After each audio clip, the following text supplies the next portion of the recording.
Trastorno esquizoide de la personalidad.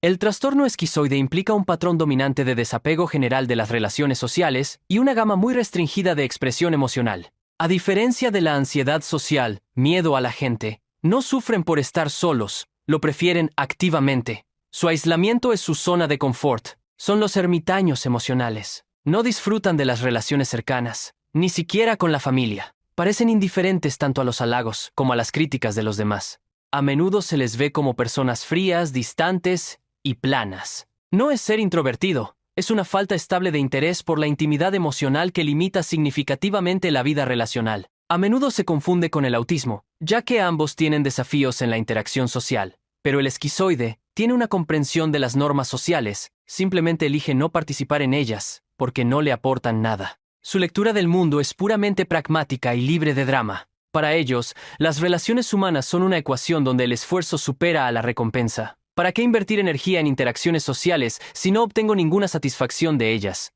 Se asocia a crianzas con negligencia emocional, niños invisibles, o familias intrusivas donde aislarse era la única forma de mantener la autonomía. Trastorno paranoide de la personalidad. El trastorno paranoide se caracteriza por una desconfianza y suspicacia generalizada hacia los demás. Para ellos, el mundo es intrínsecamente un lugar hostil y peligroso. Creen que la gente tiene motivos ocultos para hacerles daño, engañarles o explotarles, de modo que sus intenciones se interpretan como malévolas, incluso cuando no hay ninguna prueba de ello o cuando son benignas. No es una psicosis, ya que no hay alucinaciones ni delirios estructurados. Se trata más bien de sospecha persistente y generalizada de que van a por mí. Imagina que vives en una película de espías donde todos, absolutamente todos, son potenciales agentes dobles. Quien padece este trastorno suele pensar, el mundo es un campo de batalla peligroso. Si bajo la guardia o confío, se aprovecharán de mí y me destruirán. Es una forma distorsionada de buscar seguridad total. Prefieren vivir en una fortaleza solitaria de sospecha que arriesgarse a la vulnerabilidad de confiar y ser heridos. A veces llegan a creer que son los únicos cuerdos en un mundo de mentirosos. A menudo este patrón se gesta en entornos infantiles con traición, humillación, crítica constante, o donde los cuidadores eran sádicos o impredecibles, enseñando al niño que no se puede confiar en nadie. Estas personas suelen ser muy sensibles a la crítica y pueden reaccionar con contraataques verbales o retiradas frías prolongadas. Buscan significados ocultos o amenazantes en comentarios totalmente inocentes. Un «buenos días» puede interpretarse como una burla sarcástica. Y guardan rencor por tiempos inmemoriales porque, para ellos, perdonar es bajar la guardia. Es el trastorno con menor adherencia a la terapia. ¿Por qué? Porque el paciente termina creyendo que el terapeuta también es parte del complot en su contra. Trastorno límite de la personalidad. Borderline. El trastorno límite de la personalidad se caracteriza por la inestabilidad en el estado de ánimo, la autoimagen y las relaciones interpersonales. Viven en una montaña rusa emocional constante donde todo es blanco o negro, amor u odio. Si las emociones fueran un volumen, este trastorno tiene el dial roto y atascado al máximo. Pueden pasar de idolatrar a odiar a alguien en cuestión de minutos si perciben el más mínimo rechazo. Para estas personas, una mirada de desaprobación o un mensaje no contestado puede desencadenar un pánico al abandono tan brutal que lleva a conductas extremas, autolesiones, amenazas suicidas, para retener al otro. No lo hacen para manipular, sino porque el miedo al abandono activa una angustia intolerable. La lógica oculta. Estoy vacío y destrozado por dentro. Si me dejas, dejo de existir o me confirma que soy insoportable. Te odio por hacerme necesitarte tanto, pero no te vayas. Sus relaciones son intensas y caóticas por su extremada sensibilidad. Todo les quema. Una persona que nace con piel emocional fina, alta sensibilidad, y crece en un ambiente invalidante que le enseña que sus reacciones emocionales están mal o son exageradas, tiene un alto riesgo de desarrollar rasgos límite. Es uno de los trastornos que más frecuentemente utiliza la disociación o los síntomas disociativos transitorios ante situaciones de estrés extremo para desconectarse del dolor emocional. A veces se vincula con el concepto de histeria, definido como tener una emoción tan fuerte que se vuelve inmanejable, aunque el trastorno límite es una estructura mucho más compleja de inestabilidad crónica. Hoy se sabe que no es una sentencia permanente. Terapias específicas como la terapia dialéctico-conductual han demostrado mejoras significativas. El cerebro es plástico, incluso cuando las emociones parecen tormentas constantes. Trastorno esquizotípico de la personalidad. El trastorno esquizotípico se caracteriza por un malestar agudo en las relaciones cercanas, distorsiones cognitivas o perceptivas y excentricidades en el comportamiento. Es el primo lejano de la esquizofrenia, pero sin perder totalmente el contacto con la realidad, es decir, no hay una ruptura psicótica sostenida. Son personas que parecen vibrar en una frecuencia totalmente distinta a la del resto de la sociedad. Presentan pensamiento mágico, creen que sus pensamientos pueden influir en eventos o personas, y un habla o apariencia peculiar. A menudo experimentan ansiedad social, pero no por miedo al rechazo, sino por sospechas paranoides sobre los demás. No encajo en este plano de realidad común. Hay fuerzas y conexiones ocultas que solo yo percibo, y los demás son peligrosos porque no entienden mi frecuencia. Pueden sentir que tienen un sexto sentido. Su mente conecta puntos que para otros no existen. Intentan encontrar orden en el caos a través de conexiones místicas o patrones ocultos. Su lógica es, nada es coincidencia, todo está conectado y yo tengo la llave para verlo. Es un intento creativo, aunque desadaptativo, de entender un mundo que sienten ajeno y amenazante. El origen de este trastorno suele vincularse a una fuerte carga genética compartida con la esquizofrenia, sumada a experiencias tempranas de rechazo social severo, bullying, que refuerzan la huida a un mundo interior fantástico. Tienen un síntoma llamado ideación de referencia, es decir, la sensación constante de que eventos aleatorios, una canción en la radio, alguien riendo en la calle, tienen un significado específico y directo solo para ellos. Se considera un trastorno cuando las creencias extrañas y las interpretaciones personales de la realidad generan aislamiento y malestar significativo.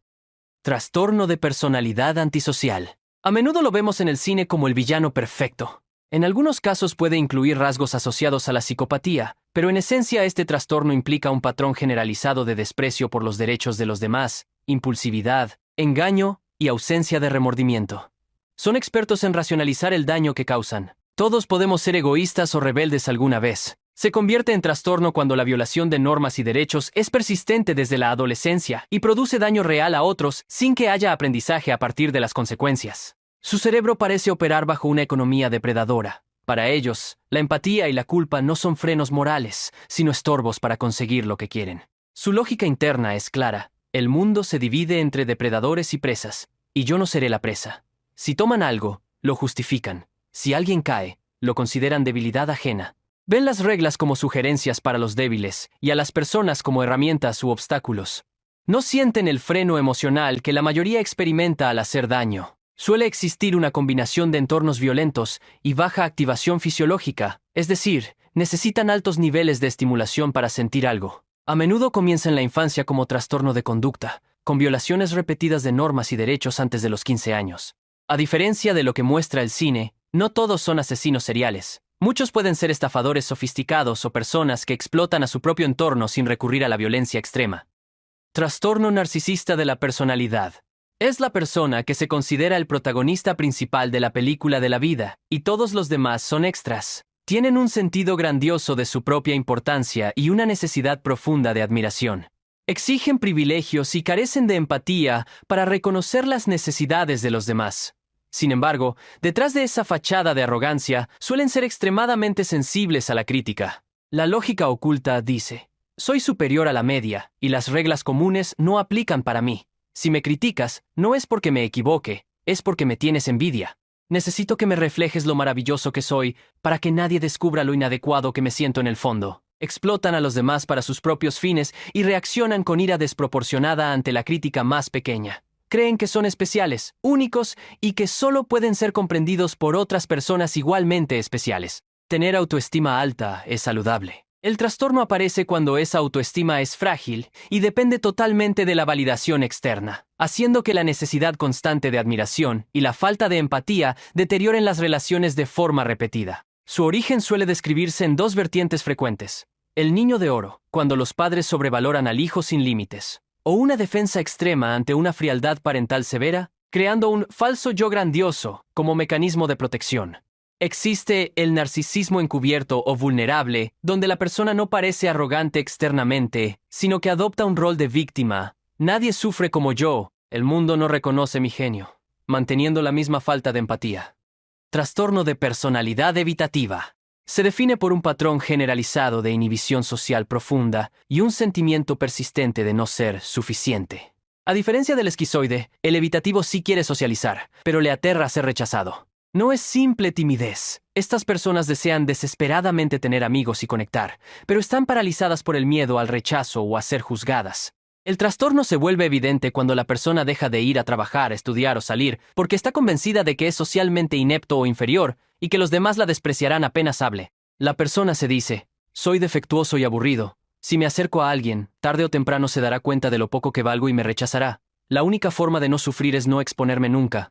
Son hipersensibles a las críticas. Un pequeño gesto de desaprobación puede hacerlos querer desaparecer. Se solapa mucho con el trastorno de ansiedad social, pero mientras la ansiedad social suele centrarse en el desempeño, ¿lo haré bien? El evitativo se centra en su identidad. ¿Soy basura? Suele originarse en infancias marcadas por críticas constantes de los padres o experiencias de humillación pública que generaron una vergüenza tóxica internalizada. Trastorno histriónico de la personalidad. Las personas con este trastorno se caracterizan por un comportamiento de búsqueda de atención constante, emocionalidad excesiva y una necesidad insaciable de aprobación. Se sienten incómodos cuando no son el centro de atención. Usan su apariencia física y la seducción como herramientas principales de interacción para atraer miradas. Son altamente sugestionables y pueden considerar sus relaciones más íntimas de lo que realmente son. Si no hay drama, lo crean, porque el silencio y la indiferencia les resultan insoportables. Para el histriónico, la atención es oxígeno. Su autoestima no proviene de una base interna sólida, sino del reflejo en los ojos de los demás. Su lógica es simple. Si no me miran, no existo. Sus emociones pueden parecer superficiales y cambiantes, como una actuación teatral exagerada. Esta teatralidad funciona como un intento constante de asegurarse de que siguen siendo visibles y valiosos. A menudo se asocia a entornos de crianza donde el niño solo recibía atención cuando actuaba, era gracioso, atractivo o dramático, aprendiendo que lo ordinario o lo triste pasa desapercibido. Se lo puede confundir con el narcisismo, pero hay una diferencia clave. Al histriónico no le importa parecer vulnerable o tonto con tal de recibir atención. Al narcisista eso le horrorizaría. Aunque buscan intimidad, con frecuencia la sabotean, porque su forma de relacionarse tiende a girar en torno a la manipulación emocional más que a la conexión genuina. Trastorno de personalidad dependiente. Las personas con este trastorno exhiben una necesidad generalizada y excesiva de ser cuidadas, lo que lleva a comportamientos sumisos y miedo intenso a la separación. Es la necesidad excesiva y persistente de que se ocupen de uno. Soy incapaz de valerme por mí mismo en este mundo tan difícil. Necesito a alguien más fuerte que me guíe. Si esa persona se va, estoy perdido, así que haré cualquier cosa para que no me abandone. Estas personas tienen grandes dificultades para tomar decisiones cotidianas simples, como qué ropa ponerse, sin un exceso de consejos o reafirmación de otros. Permiten que los demás asuman la responsabilidad de las áreas más importantes de su vida y tienen un miedo devastador a la separación. A menudo se asocia a padres sobreprotectores o autoritarios que castigaron la autonomía del niño, enseñándole que sus propias decisiones eran erróneas o peligrosas. Son capaces de tolerar abusos o maltratos con tal de no perder el vínculo, porque para ellos el abandono es peor que el dolor. A diferencia del borderline, que puede reaccionar con ira ante el abandono, el dependiente reacciona con sumisión y pegajosidad extrema, intentando volverse indispensable para el otro. Trastorno de personalidad obsesivo-compulsivo. No debe confundirse con el TOC clínico, que tiene rituales como lavarse las manos o cerrar la puerta 10 veces. El TPOC es una preocupación generalizada por el orden, el perfeccionismo y el control mental y personal, a expensas de la flexibilidad y la eficiencia. Este trastorno se manifiesta cuando el perfeccionismo impide terminar las tareas, porque nunca están perfectas. La persona se pierde tanto en los detalles, las reglas y las listas, que el objetivo principal de la actividad queda relegado. Además son tercos y les cuesta mucho delegar tareas porque creen que nadie lo hará tan bien como ellos. Esta rigidez suele romper sus relaciones porque esperan que todos sigan sus reglas estrictas. Son excesivamente dedicados al trabajo, lo que puede parecer adicción al trabajo. Para ellos, el mundo es un caos potencialmente peligroso que solo se puede domesticar siguiendo las reglas a la perfección. Su lógica es, si controlo cada pequeño detalle, nada malo pasará. Ven la flexibilidad como una debilidad o una falta de principios. Es una forma de leer la realidad donde el error no es una posibilidad, sino una catástrofe que debe evitarse a toda costa mediante el rigor.